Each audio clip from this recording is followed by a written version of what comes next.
मेष राशि वाले बंधुओं, आप सभी का बहुत बहुत स्वागत है, हृदय से अभिनंदन है मेष मंथन भिंड यूट्यूब चैनल में। तो मेष राशि वालों, जरा ध्यान से सुनिए। दीपावली के दिन आपके जीवन में भयंकर तबाही आने वाली है। जी हाँ बंधुओं, आपका जीवन नर्क बन जाएगा और आपके जीवन में ऐसे कष्ट आएंगे जिनको आप टाल ही नहीं पाएंगे। लंबे समय तक इनकी पीड़ाएं तकलीफें आपको सहनी पड़ेंगी और यह आपके जीवन का श्राप बन जाएगा। अब ऐसी कठोर बातें हम क्यों कह रहे हैं बंधुओं, जरा ध्यान से समझिए। कुछ ऐसे विशेष ग्रह गोचर और योग बन रहे हैं जो कि पीड़ाएं हद से ज्यादा बढ़ा सकते हैं। दीपावली का यह जो पर्व है यह बेहद पवित्र है, बहुत ही ज्यादा शुभ है, सब कुछ अपनी जगह अच्छा है, परंतु ग्रहों की चाल को नकारा नहीं जा सकता है। याद रखना कि माता लक्ष्मी भी उस ही व्यक्ति के जीवन में जाना पसंद करती हैं जिसके ग्रह अनुकूल होते हैं। ग्रहों का शुभ योग जिसके जीवन में बनता है उसी के जीवन में माता लक्ष्मी का प्रवेश होता है। अब ग्रहों के योग बनने से क्या हो जाता है, जरा ध्यान से सुनिए। ग्रहों के योग बनने से इंसान की बुद्धि परिवर्तित होने लगती है और बुद्धि परिवर्तन होने से उसके आचरण, उसके आचार व्यवहार ऐसे बनने लगते हैं कि माता लक्ष्मी उसकी ओर आकर्षित होने लगती हैं, अपना प्रेम पूर्ण आशीर्वाद उसे देने लगती हैं।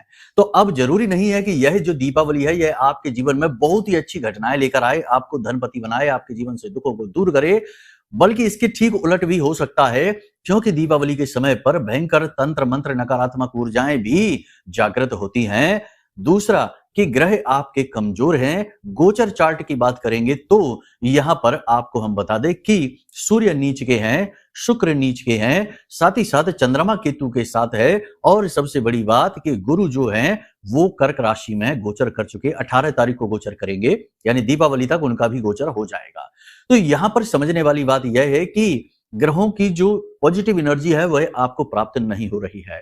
उसे आपको लेने के लिए, उससे यानी ग्रहों के गोचरों का सीधा लाभ आपको लेने के लिए कुछ जरूरी नियम अपने जीवन में बनाने पड़ेंगे, कुछ जरूरी सावधानियां रखनी पड़ेंगी, और सबसे महत्वपूर्ण बात है कि कुछ जरूरी उपाय क्रियाएं करनी पड़ेंगी। अब एक अच्छी बात यहां पर यह है कि ये जो ग्रहों के विशेष परिवर्तन हो रहे हैं ये बहुत ही अच्छे समय पर हो रहे हैं, यानी कि यहां पर आपको पूरा अवसर दे रही है प्रकृति, ये यूं कहें कि भगवान, कि आप इन नेगेटिव परिस्थितियों को टाल सकते हैं, वरना बहुत कुछ अनर्थ भी हो सकता है। आज का यह कार्यक्रम आपके जीवन के लिए किसी संजीवनी बूटी से कम नहीं है बंधुओं। बड़ी मेहनत के साथ इस कार्यक्रम को हमने संजोया है। इस कार्यक्रम में हमने आपको 4-5 चीजों के विषय में गहरा और बहुत बहुत ही महत्वपूर्ण ज्ञान दिया है। सबसे पहले तो हम कुछ प्रश्न हैं जो अक्सर लोग हमसे अभी पूछ रहे हैं, व्हाट्सएप के माध्यम से या फिर कमेंट के माध्यम से लोग पूछ रहे हैं कि आखिर दीपावली है किस दिन। कोई कहता है 20 तारीख को, कोई कहता है 21 तारीख को। कंफ्यूजन बहुत ज्यादा मन में हो रहा है, तो इसका जवाब जो तिथि के आधार पर, ज्योतिषीय नियमों के आधार पर हम देंगे आपको। ना केवल दीपावली की धनतेरस, नरक चौदस और दीपावली के संपूर्ण तिथि का बखान करेंगे, चीजें आपको बहुत अच्छी तरीके से समझाएंगे। इसी के साथ साथ हम आपको बताएंगे कुछ ऐसे उपाय जो गुप्त रूप से आपको कर लेने हैं, केवल एक बार कर लेना इस उपाय को। इससे पूरा साल माता लक्ष्मी स्थिर होकर आपके घर में विराजमान हो जाएंगे, स्थिर लक्ष्मी का वास होगा, आरोग्य का आशीर्वाद आपको प्राप्त होगा। मतलब कि घर में बीमारियां हैं, कलह क्लेश है, तनाव है, पैसा रुकता ही नहीं है, किसी न किसी कारण से निकल ही जाता है, तो इसका भी आपको हम समाधान बताएंगे, बड़ा शक्तिशाली उपाय बताएंगे जो दीपावली के दिन ही आपको करना रहेगा। आप चाहें तो अभी से भी कर सकते हैं, लेकिन दीपावली के दिन करने का बहुत अधिक महत्व है। लेकिन इसी के साथ साथ आपको हम एक और ऐसा उपाय बताएंगे जिसे लाल किताब का रामबाण उपाय कहते हैं। इस उपाय में छुटकारा प्राप्त किया जाता है। जी हाँ बंधुओं, वैसे तो लोग अक्सर ये बताते हैं कि ये लेना है, ये हासिल करना है, तो ये उपाय वो उपाय, लेकिन बहुत सारी चीजें हमारे जीवन में ऐसी भी होती हैं जिनसे हमें छुटकारा चाहिए। यानी कुछ ऐसे लोग हैं, विषैली मानसिकता के लोग हैं, जिनसे हमें छुटकारा चाहिए, तो उनसे छुटकारा दिलाने का उपाय है ये। साथ ही साथ हमारे जीवन की निगेटिव परिस्थितियां हैं जो हमारा पीछा नहीं छोड़ रही, बीमारी है जो पीछा नहीं छोड़ रही, कर्जा है जो पीछा नहीं छोड़ रहा।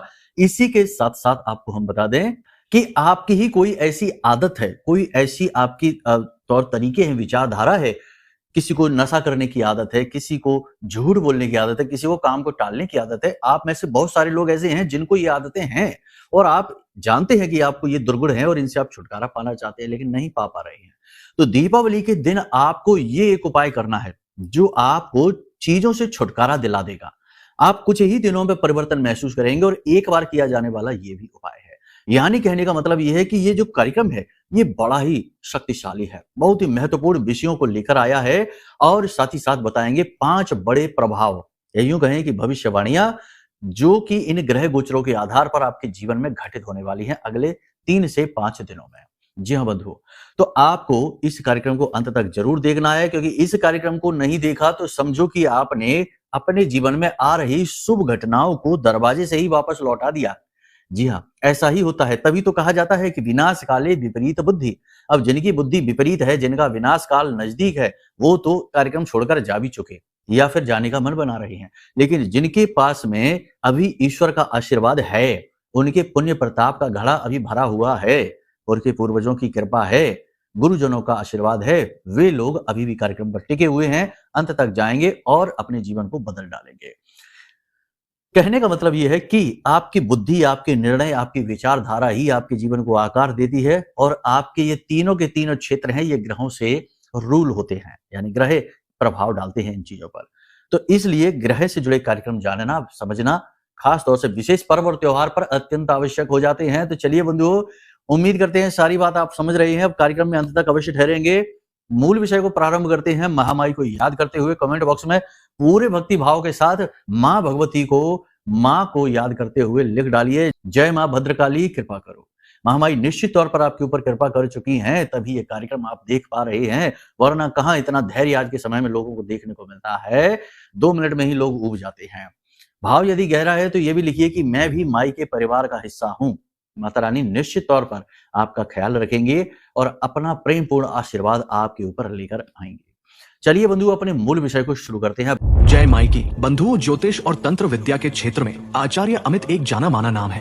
पूज्य गुरुदेव के साधनाओं और ज्योतिष विद्या के अनुभव बेहद दिव्य है। जी हाँ, पूज्य गुरुदेव ने जिसकी भी कुंडली का विश्लेषण किया और कुंडली के अनुसार उसे सटीक उपाय व महामाई माँ बगलामुखी की विशेष कृपा दी, उसके जीवन में सकारात्मक बदलाव तो आए ही है। फिर चाहे समस्या कितनी ही कठिन क्यों ना हो, समाधान तो अवश्य हुआ है। अब ऐसे में यदि आप भी अपने जीवन की किसी बड़ी समस्या से जूझ रहे हैं, जैसे कि कर्जा बढ़ता ही जा रहा है, काम धंधा और व्यापार सब रुक चुका है, रिश्ते नातों में तनाव हद से ज्यादा बढ़ गया है, पूरा जीवन ही नकारात्मकताओं से भर गया है, तो ऐसे में यही सही समय है जब आप श्रेष्ठ गुरु से मार्गदर्शन प्राप्त करें और जीवन के अंधकार को समाप्त कर दिव्य प्रकाश की ओर कदम बढ़ाएं। वीडियो में दिए गए नंबरों पर तुरंत संपर्क करिए और अपनी कुंडली का विश्लेषण व समाधान पूज्य गुरुदेव के द्वारा करवा लीजिए। देर ना करें, आपके देवी देवताओं के आशीर्वाद से ये मौका खुद चलकर आपके पास आया है, इसे गंवाना नहीं है।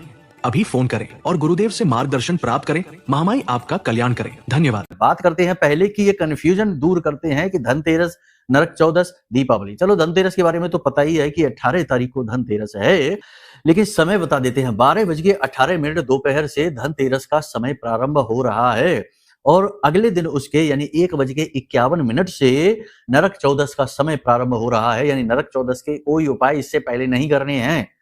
इसी के साथ साथ दीपावली का समय 3 बज के यानी 20 तारीख को 3:44 से प्रारंभ हो रहा है शाम के समय से, ठीक है। और रात्रि में दीपावली मनाई जाती है, अमावस की रात्रि होती है, रात्रि का पर्व है तो रात्रि का महत्व होता है।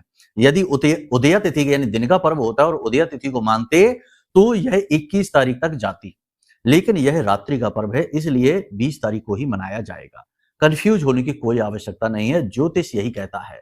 याद रखना कि हम किस त्योहार को मना रहे हैं इस पर निर्भर करता है कि हम तिथि को किस हिसाब से लेंगे। मानकर चलते हैं यही तिथि है जो 3:44 से प्रारंभ हो रही है और 21 तारीख को शाम को 5:54 तक जा रही है। तो अब इसमें जो अमावस की रात्रि है, वह रात्रि का जो समय है, जो रात्रि के मनाने वाले त्योहार तो रात्रि में मनेंगे, तो रात्रि को जो अमावस की तिथि है वही तो रहेगी 20 तारीख को। और यदि दिन में मनाने वाला त्योहार है कोई, तो उदया तिथि 21 तारीख को मानी जाएगी, ठीक है। यहीं से इन चीजों को क्लियर तरीके से समझा जा सकता है। उम्मीद है आप समझ चुके हैं, कंफ्यूज नहीं होना है। जिसको जैसे मनाना है मनाने दो, आप नियमबद्ध तरीके से चलो, ठीक है।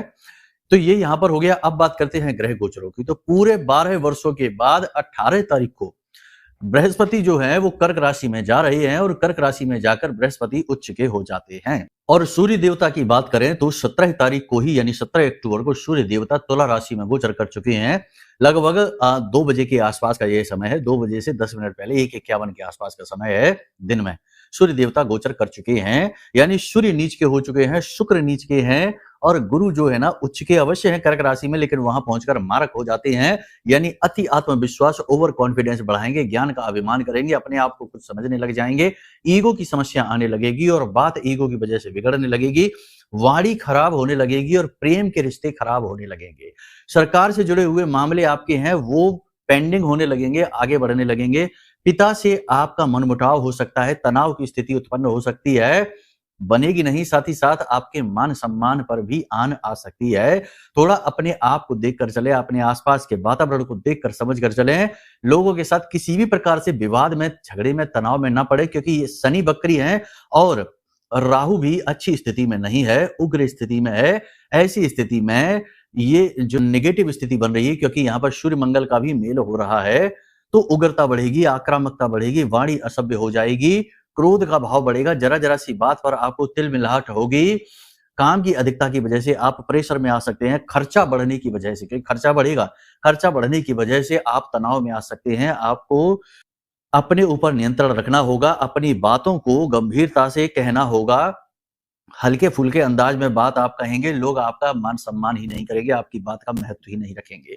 पीठ के पीछे लोग आपके बारे में अनाप शनाप बातें करेंगे, आपके मान सम्मान को गिराने के लिए, आपकी छवि खराब करने के लिए लोग उल्टी सीधी बातें आपके बारे में फैला सकते हैं। आपको लोगों को इग्नोर करना होगा, छोटी छोटी बातों को इग्नोर करना होगा और इमोशनली आपको बहुत मजबूत रहना होगा, क्योंकि इस समय चंद्रमा भी केतु के साथ गोचर कर रहे हैं, तो ये एक तरीके का इमोशनली अनस्टेबल वातावरण बनाते हैं। कहने का मतलब ये है कि आपको 3-4 तरीके की परेशानी यहाँ पर घेरने वाली हैं अगले 3 से 5 दिनों में। पहली परेशानी ये होगी कि आपके काम बनेंगे नहीं, काम अटकते चले जाएंगे, रुकते चले जाएंगे, गति समाप्त हो जाएगी कार्यों की। दूसरा ये कि पैसा अचानक से खर्च हो जाएगा, यानी अचानक से खर्चा बढ़ेगा, आकस्मिक तौर पर पैसा आपका जाएगा, जिससे आपका मन खराब होने लगेगा, आपको ऐसा लगेगा जैसे कि चीजें आपके हाथों में है ही नहीं। तीसरा, समय भी आपका बड़ी तेजी से निकलेगा, आपको काम करने का मौका ही नहीं लगेगा, आप सोचेंगे कि अभी तो काम शुरू किया और अभी लो पूरा समय निकल गया, यानी कि टाइम भी आपके हाथों से स्लिप होगा और इसी के साथ साथ मान सम्मान पर भी आपके थोड़ी सी क्षति आ सकती है। अपने मान सम्मान का ख्याल रखना है। किसी के भी साथ कठोर शब्दों का प्रयोग ना करें, जितना हो सके उतना अपनी वाणी पर नियंत्रण रखें। कर्जा लेने से और कर्जा देने से इस समय और काल पर बचें, यह बेहद महत्वपूर्ण है। कुल मिलाकर देखा जाए तो यहाँ पर ये जो समय और काल है, ये नियंत्रण का समय है, धर्म से जुड़ने का समय है, पूजा पाठ अनुष्ठान में भाग लें, विशेष अनुष्ठान कर सकते हैं।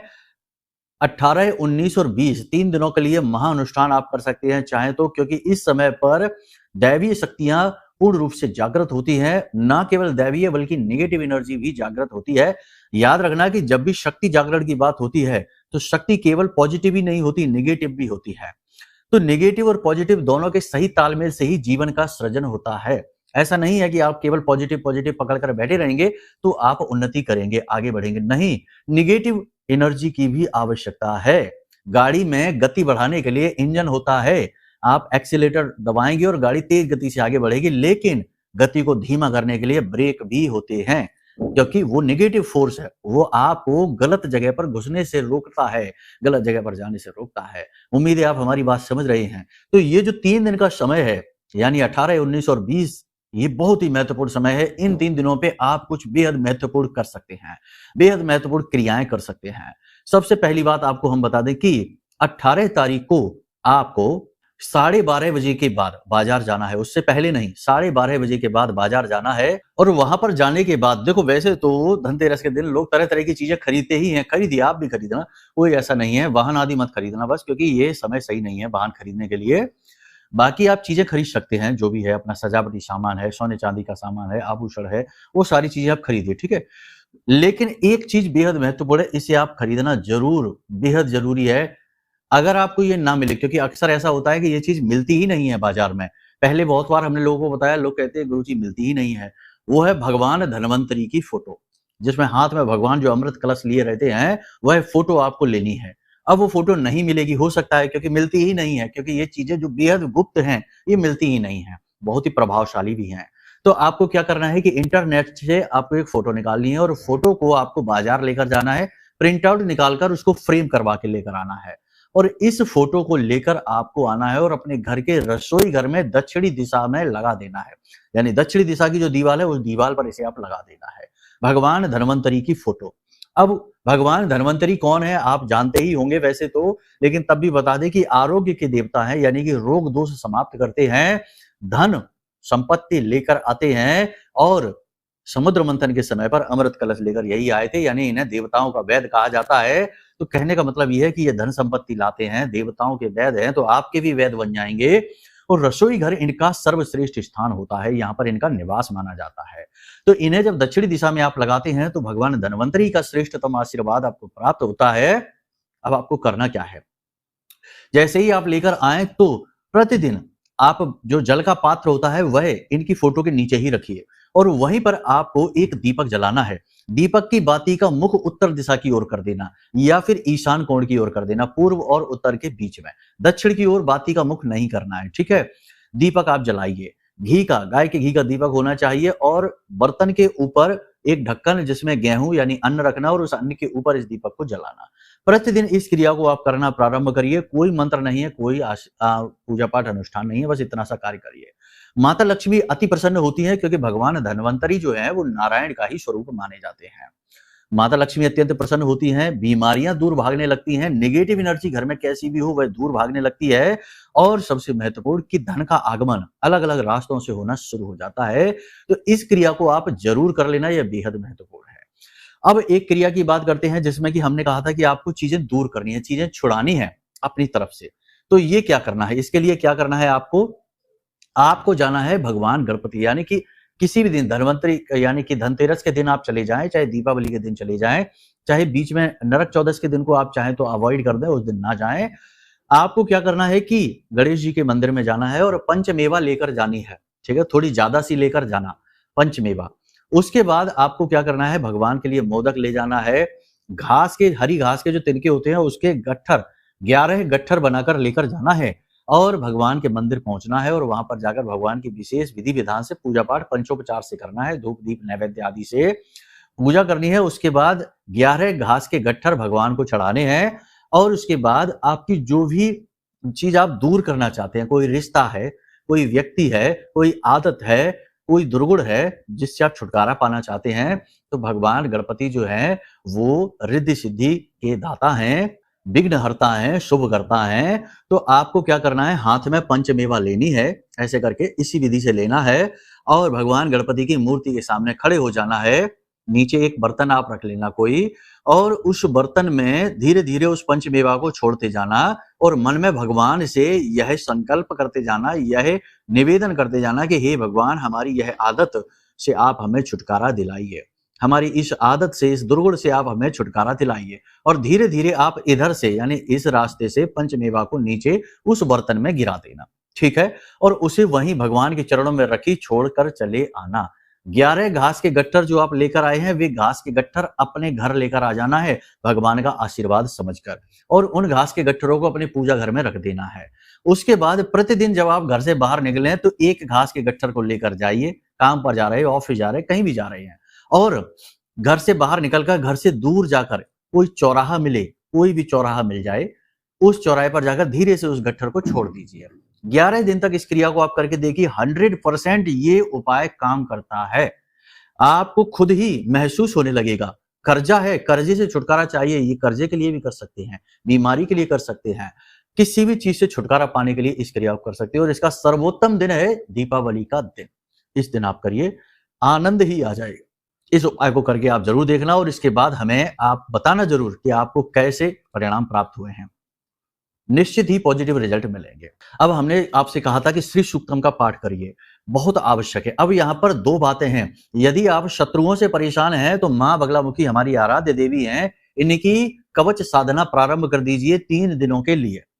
3 दिन यानी कि 18, 19 और 20 के लिए कवच साधना प्रारंभ कर दीजिए, बेहद आवश्यक है। 7 कवच पाठ प्रतिदिन आपको करने हैं 3 दिन की साधना संकल्प लेकर कर लीजिए। और यदि आप लक्ष्मी यानी धन लक्ष्मी का आगमन चाहते हैं, पैसे के लिए परेशान हैं, तो आप श्री सूक्तम की साधना कर सकते हैं। श्री सूक्तम का आप 7 बार पाठ करेंगे। मेहनत लगेगी, समय लगेगा, ये बात निश्चित है। मेहनत लगेगी, समय लगेगा, लगने दो, कभी कभी करना पड़ता है। तो 7 बार श्री सूक्तम का पाठ एक ही स्थान पर बैठकर करना है। संकल्प लेकर इस क्रिया को करना है। संकल्प लेने की विधि बड़ी ही सरल है। हाथ में जल लेना है, चावल लेने हैं और लाल पुष्प लेना है और भगवान के सामने यानी माता लक्ष्मी के सामने हाथ जोड़कर इस तरह से संकल्प में जल लेकर, अपनी अंजुरी में जल लेकर और अपना नाम, कुल, गोत्र और अपने जीवन की समस्या के, हे माता, हमें धन की बहुत आवश्यकता है, आप हमारे जीवन में धन लेकर आइए। हम प्रयास अवश्य करेंगे, लेकिन हमारे प्रयास फलित नहीं होते। इन प्रयासों को फलित कराइए और अलग अलग मार्गों से धन बरसाने की कृपा हमारे जीवन में करिए। और इसी हेतु हम 7 श्री सूक्तम पाठ का संकल्प लेते हैं 3 दिनों के लिए। इस प्रकार से आपको संकल्प लेना है और जल जमीन पर छोड़ देना है। और इसके बाद आपको प्रतिदिन निश्चित समय पर, रात्रि के समय ये क्रिया करनी है, निश्चित समय पर बैठकर श्री सूक्तम का पाठ करना है। बस इतना सा करना है। और इसी के साथ साथ शत्रुओं से छुटकारा पाने के लिए, कोर्ट कचहरी में विजय पाने के लिए या निगेटिविटी से छुटकारा पाने के लिए मां बगलामुखी का कवच पाठ, 7 कवच पाठ की 3 दिन की साधना कर लो। बस इतना सा ही कर लो। देखो, गृहस्थ हो, गृहस्थ लोगों के लिए इतना ही बताया जाता है। मंत्र साधना गृहस्थों को नहीं बताई जा सकती है, उसके लिए प्रक्रियाएं बड़ी हैं, तो वो बाद की बात है। फिलहाल इतने से ही आपको काफी आनंद प्राप्त हो जाएगा। ठीक है, जो भी जरूरी बातें थी सारी हमने आपको बता दी। ग्रह गोचरों के आधार पर आपको हमने सावधानियां बता दी हैं, कुछ जरूरी उपाय क्रियाएं भी बता दिए हैं। इन्हें करना प्रारंभ करिए और गौ माता की सेवा करना जरूर प्रारंभ करिए। 3 दिनों के लिए तो जरूर करिए। प्रतिदिन हरी हरी घास गाय माता को खिलाइए। साथ ही कुछ कच्चे आलू बीच में से काट कर हल्दी, उनमें पिसी हुई हल्दी लगाकर उन आलूओं को गाय माता को खिलाना शुरू करिए। चमत्कार हो जाएगा, माई की कृपा आएगी ही आएगी, ग्रहों के भी लाभ प्राप्त होंगे। लेकिन अब यहाँ पर एक और चीज आपको हम बता दें, जो हर बार बताते हैं कि कभी कभी कुंडली में ऐसे ग्रह योग होते हैं जो हमारे हर एक उपाय, हर एक क्रिया और पूजा पाठ को फलित ही नहीं होने देते। जैसे शनि और केतु बैठ गया तो शापित योग है, अब तो शाप लगा है, कोई उपाय फलित ही नहीं होगा। किसी विशेष ग्रह से कोई पितृ दोष आ रहा है तो फिर वो पितृ दोष पहले शांत करो, उसके बाद उपाय फलित होंगे। कितनी ही पूजा कर लो, उसका फल नहीं मिलेगा। गुरु चांडाल योग बन रहा है तब भी पूजा पाठ का फल नहीं मिलता है। बहुत सारी योग युतियां हैं जिनकी वजह से जीवन नर्क बन जाता है। लाख पूजा करिए, उपाय करिए, कुछ भी फलित नहीं होता है। तो पहला काम यह है कि आप अपने प्रारब्ध को सुधारिए, यानी कि कुंडली के उन दोषों को जानिए और उसके आधार पर उपाय करके उन दोषों को दूर करिए। फिर आपके जितने भी पूजा पाठ कर्म है सबका फल आपको मिलेगा। यानी अचानक से जीवन में गति आ जाएगी जैसे ही आप इन दोषों को शांत करेंगे। इसके लिए आप अपनी कुंडली का विश्लेषण कराइए, ये सबसे महत्वपूर्ण विषय है, इसे बिल्कुल न टालिए। जितना टालेंगे उतना ही परेशान होंगे। ठीक है, नंबर वीडियो में दिया गया है, हम आपकी कुंडली विश्लेषण करके दे देंगे। चिंता नहीं करना है, सारा काम शुद्धता के साथ होगा। महामाई मां बगलामुखी की कृपा और आशीर्वाद के साथ होगा। ठीक है, कुछ भी गलत नहीं है, बिल्कुल भी संशय मन में लेकर नहीं आना है। सेवा भाव है, उसी भाव के साथ जुड़ जाइए माई के धाम से। ठीक है, इसी के साथ साथ हम आपको बताना चाहेंगे कि आज का ये जो निगेटिव वातावरण है, इससे बच पाना बहुत मुश्किल है। तो इस निगेटिविटी में लोग तंत्र मंत्र कर रहे हैं, नजर टोना टोटका कर रहे हैं, तमाम तरीके की क्रियाएं कर रहे हैं, जिससे कि बहुत सारे दुख जीवन में यूं ही अनायास ही घुसे चले आते हैं और जहां तक परेशान होता रहता है। तो सर्वश्रेष्ठ ये रहेगा कि आप यह महारक्षा कवच भी ऑर्डर अवश्य कर लें। इसके साथ ये होगा कि आपके जीवन में अचानक से निगेटिविटी दूर हट जाएगी, आपको तुरंत इसका फल प्राप्त होगा। जिन लोगों ने इस महारक्षा कवच को मंगाया है उनके बड़े विचित्र अनुभव हमें देखने को मिलते हैं। कुछ लोग कहते हैं कि गुरुजी हमारे रोंगटे खड़े होने लगते हैं, और कुछ लोग कहते हैं कि गुरुजी हमें तो रात्रि में माई के दर्शन ही हो गए। बड़ा ही अजीब है, क्योंकि इस महारक्षा कवच में महामाई की शक्ति समाहित है। माई के सिद्ध मंत्र से यह जागृत अभिमंत्रित है। ये कोई साधारण कवच नहीं है, बहुत ही छोटी सी दक्षिणा के साथ यह आपके लिए उपलब्ध है। तो आप इसे भी ऑर्डर कर लीजिए और कुंडली का विश्लेषण भी करा लीजिए। इसके बाद आपके जीवन में जो भी कष्ट है उनका पूर्ण शमन हो जाएगा। फिर रास्ता खुलेगा आपके सौभाग्य का, आपके दुखों से मुक्ति का। ठीक है, सलाह देना हमारा काम है, गुरु का यही कार्य होता है, मार्ग दिखाना। चलना ना चलना चेले का काम है। आपकी मर्जी रहेगी, जैसा चाहे वैसा। जो भी सेवाएं, जो भी आपको सुविधाएं चाहिए, आप धाम पर जो नंबर वीडियो में दिए गए नंबरों पर फोन करिए, आपकी पूर्ण रूप से सेवा की जाएगी। माई ने हमें यहाँ इसीलिए बिठाया हुआ है। जब तक माई का आदेश है बैठे हैं, जिस दिन आदेश आएगा हट जाएंगे। उन्हीं के आधार पर ही तो चल रहे हैं। चलिए, उम्मीद करते हैं सारी बातें आपने समझ ली हैं। अब माई के लिए भाव प्रकट करिए पूरे भक्ति भाव के साथ कमेंट बॉक्स में फिर से लिख डालिए, जय मां बगलामुखी कृपा करो, रक्षा करो। हमारे प्रिय और परम पूज्य आचार्य जी ने अपनी साधनाओं के अनुभवों पर आधारित शक्तिशाली उपाय और क्रियाओं के माध्यम से हजारों लोगों के जीवन को पूरी तरह से बदला है। आचार्य जी के द्वारा बताया गया हर एक उपाय इतना सटीक और कारगर होता है कि जो भी इसे पूरे भाव के साथ कर लेता है उसे साक्षात महामाई की कृपा और आशीर्वाद प्राप्त हो जाती है। इसलिए निसंकोच इन उपायों को पूरे भाव के साथ करिए, आपका कल्याण होगा। जय माई की।